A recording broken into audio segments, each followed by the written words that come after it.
بتاؤ تم کس کا ساتھ دو گے، ادھر ہے شیطان ادھر خدا ہے۔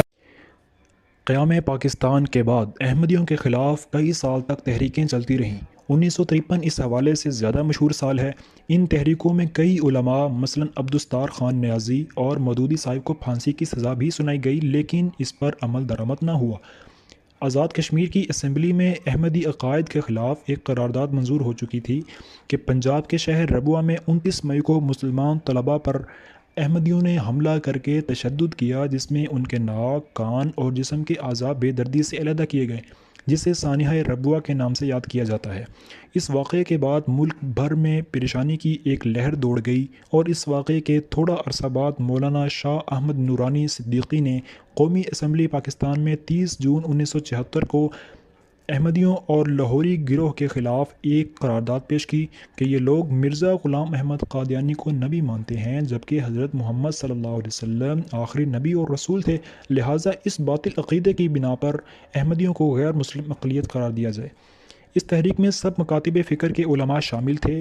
علماء کے علاوہ دیگر بہت سے سیاستدانوں نے حصہ لیا، جن میں نوابزادہ نصر اللہ خان کا نام نمایاں ہے۔ سوائے چند ایک رکن قومی اسمبلی پاکستان کے اکثر ارکان نے اس قرارداد کی حمایت میں دستخط کر دیے۔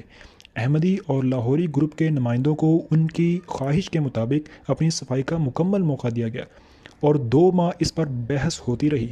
پوری قومی اسمبلی کے ارکان کو ایک کمیٹی کی شکل دے دی گئی تھی، اور کئی گھنٹے کیمرے کے سامنے بیانات، دلائل اور جرح وغیرہ کا سلسلہ جاری رہتا۔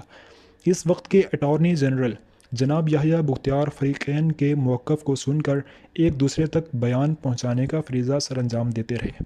کمیٹی اس بات کی پابند تھی کہ کئی سال تک اس مناظرے کو کہیں نشر نہیں کرے گی۔ نتیجہ یہ نکلا کہ بہت سے سیاستدان اس تحریک سے قبل اس مسئلے کی سنگینی سے ناواقف تھے، لیکن جب انہیں کیمرے کے سامنے احمدی نمائندوں مثلا مرزا ناصر وغیرہ کے قول و اقرار سے اصل صورتحال کا علم ہوا تو وہ بھی اپنے ایمان کی حفاظت کے سلسلے میں سنجیدہ ہو گئے۔ بالآخر مرزا ناصر سے ایک سوال ہوا کہ اگر کبھی دنیا میں کہیں تم لوگوں کی حکومت قائم ہو جائے تو تم غیر احمدی کلمہ گو مسلمانوں کو وہاں کس درجے میں رکھو گے؟ تو اس نے جواب دیا کہ ہم انہیں اقلیت سمجھیں گے۔ یوں اس کے کلیہ کے مطابق احمدیوں کو ایک غیر مسلم اقلیت قرار دے دیا گیا۔ اب پاکستان کے مسلمان غیر سرکاری طور پر 7 ستمبر کو یوم ختم نبوت کے طور پر مناتے ہیں۔ اس قانون کے پاس ہوتے ہی احمدیوں نے ہائی کورٹ اور سپریم کورٹ میں اس قانونی ترمیم کو چیلنج کیا۔ مسلمانوں کی طرف سے ڈاکٹر سید ریاض الحسن گیلانی اور احمدیوں کی طرف سے فخر الدین جی ابراہیم نے اس کیس کی پیروی کی، لیکن مرزا غلام احمد قادیانی کی تصانیف میں لکھی ہوئی اسلام مخالف باتیں دلائل قاطع ثابت ہوئیں، اور احمدی کورٹس میں بھی خود کو مسلمان ثابت نہ کر سکے۔ 1974 میں وزیر اعظم پاکستان جناب ذوالفقار علی بھٹو کے دور میں احمدیوں، جن کو قادیانی بھی کہا جاتا ہے، کو غیر مسلم اقلیت قرار دے دیا گیا۔